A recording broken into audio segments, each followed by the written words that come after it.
윤석열 전 총장이 이제 위기에 좀 몰리게 되자 여권은 기다렸다는 듯이 예상대로 검증의 칼을 매섭게 꺼내 들었습니다. 이런 목소리들이 오늘 하루 동안 이어졌습니다. 들어보시죠. 검찰총장 사이라는 얘기가 사라지자 제대로 된 기소가 되고 법적 정의가 밝혀진 것 같습니다. 윤석열 후보의 책임 있는 언급이 필요하다. 책임 있는 언급이라는 거는 사퇴를 의미하는 건가요?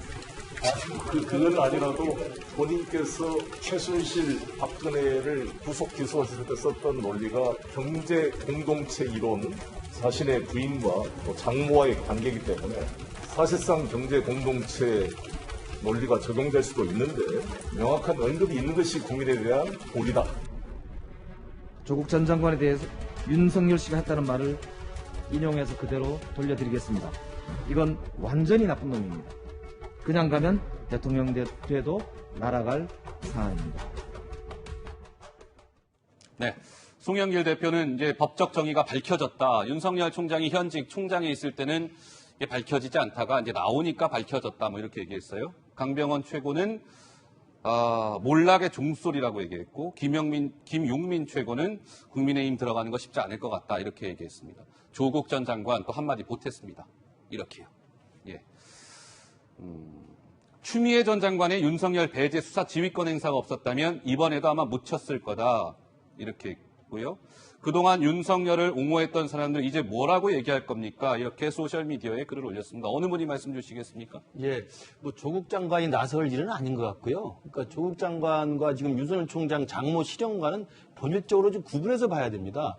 아까도 제가 말씀드렸다시피 이 요양병원의 부정수급 관련된 유죄 판결은 윤석열 총장이 직접 개입된 사건이 전혀 아니에요. 네. 장모라고 하는 제3의 사실 처의 엄마라고 하는 장모의 일이기 때문에 조국 장관이 지금 재판받고 그다음에 지금 조국 장관 동생이나 조국 장관 사촌 동생이나 아니면 부인이 지금 구속되어 있는 것은 실제로 조국 장관이 인턴십 증명서를 위조하고 호텔의 인턴십 과정을 또 위조를 했고 예. 그다음에 유재수 감찰무마에다 직접 지시했고 이런 직접적인 개입의 증거가 있어서 지금 피고인으로 재판을 받고 있는 거잖아요. 그러니까 본인이 직접 범죄 행위와 관련돼서 재판을 받아서 유무죄를 다투는 조국 장관이 본인의 직접적 범죄 행위와 상관없는데 장모의 이야기 때문에 창피하게 지금 이야기가 좀 곤혹스러운 상황인 윤석열 총장과 같이 좀 견주는 것은 좀 맞지 않다고 보고요. 예. 그렇기 때문에 지금 송영길 대표가 경제공동체 이야기한 것도 저기 이제 잘 아시다시피 그 최순실 국정농단 최성원 때 씨. 예. 예. 그 박근혜 대통령과 경제공동체론으로 이제 유죄 판결을 받은 거 아닙니까?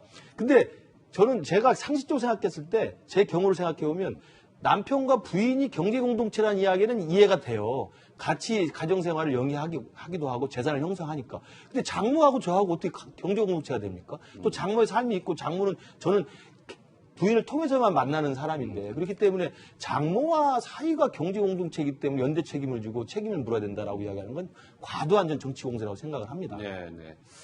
자, 여권에서는 윤석열 전 총장이 이제 국민의힘에 입당할지 말지를 지금 저울질하고 있는데 여권에서는 입당하면 안 된다 이런 주장을 하고 있습니다. 그렇다면 국민의힘을 이끌고 있는 이준석 대표는 무엇이라고 얘기했을까요? 들어보실까요?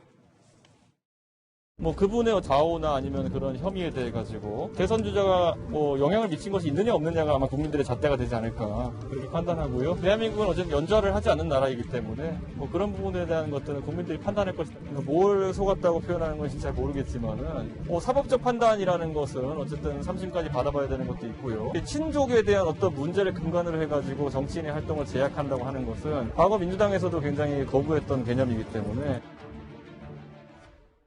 자, 이준석 대표는 사법적 판단은 2심도 남아있고요. 3심 끝까지 봐야 됩니다. 대한민국은 연좌제가 없어요. 그래서 국민이 판단할 겁니다. 입당에는 문제 없어요. 이렇게 얘기했습니다. 우리 최 교수는 단도직입적으로 이쯤 되면 이 정도 사안이면 윤 전 총장이 국민의힘에 입당을 해도 상관없습니까? 하면 안 됩니까? 우리 어떻게 보세요, 우리 최 교수? 그거는 이제 그 본인과 국민의힘이 판단해야 될 문제인 것이죠. 예. 근데 현재 상황에서 1심이 끝났기 때문에 그게 이제 완전히 정해진 건 아니라고 아니고. 봐요. 앞으로도 네. 2심, 3심이 남아 있는 건 분명하고요. 다만 이 건이 윤석열 전 총장이 분명히 타격이 올 거예요. 그 안 올 거라고 누구도 생각하지 않을 거라고 저는 봅니다. 그게 어느 정도의 문제라고 보는 것이 국민들이 볼 때는 1심 판결을 하더라도 재판부에서 그런 판결이 나온 것 자체에 대해서 이미지를 갖기 때문에 윤 전 총장은 어쨌든 이 문제를 어떻게 잘 넘어갈지를 고민해야 된다고 저는 봐요. 근데 이제 이준석 대표 저 말의 의미는 아직까지는 윤 전 총장이 이 문제 때문에 중간에 사퇴를 하거나 낙마할 가능성이 없다고 보는 것 같고 그런 차원이라고 하면 계속 대선을 갈 거 아닙니까? 예. 그럼 국민의힘과 함께 해야 되는 상황이에요. 지금 상황에서. 그러면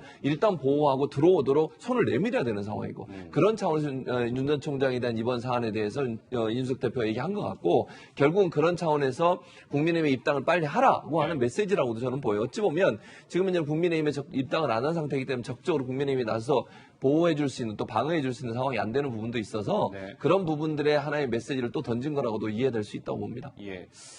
자, 근데 이제 윤석열 전 총장이 오늘 그럼 무엇을 했을까? 오늘 이제 장모가 법정 구속된 날 어떤 행보를 보였을까? 좀 뒤늦게요. 오후에 좀 보도가 됐습니다. 바로 이런 일정을 오늘 윤 전 총장이 소화했더군요. 오전에는 YS 김영삼 전 대통령 기념 도서관을 찾았고 오후에는 또 박정희 기념재단을 방문했습니다.